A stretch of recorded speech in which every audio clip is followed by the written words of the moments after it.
Hi friends, ఈరోజు దోసకాయ పప్పు చేస్తున్నానండి. దోసకాయ పప్పు కోసం ఈ చిన్న గ్లాస్తోని ఒక గ్లాస్ వరకు కందిపప్పును తీసుకొని 3 సార్లు అయితే వాష్ చేసుకున్నాను. ఇలా వాష్ చేసుకున్న తర్వాత ఏ గ్లాస్తో అయితే కందిపప్పు తీసుకున్నానో అదే గ్లాస్తో 2 గ్లాసుల వరకు నీళ్ళనైతే వేసుకున్నాను. తర్వాత నిమ్మకాయ సైజ్ అంత చింతపండు ఉండనైతే వేసుకున్నాను. 10 పచ్చిమిర్చిని సగానికి కట్ చేసి వేసుకోవాలి. అలానే ఒక చిన్న ఉల్లిపాయను కూడా ఇలా చిన్న ముక్కలుగా కట్ చేసి వేసుకున్నాను.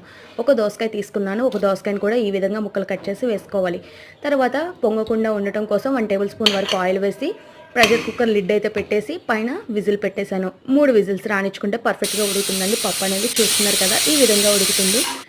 3 విజిల్స్ అయిపోయిన తర్వాత చూస్తే ఇలా ఉందండి. దాంట్లో చిటికెడు పసుపు, అలానే రుచికి సరిపడా సాల్ట్, అలానే ఒక 1/2 టేబుల్ స్పూన్ వరకు రెడ్ చిల్లీ పౌడర్ని కూడా యాడ్ చేసుకోవాలి. మనం ఆల్రెడీ పచ్చిమిర్చి యాడ్ చేసాం కాబట్టి జస్ట్ కొంచెం యాడ్ చేస్తే సరిపోతుంది. అలానే పోపు వేసుకోవాలి.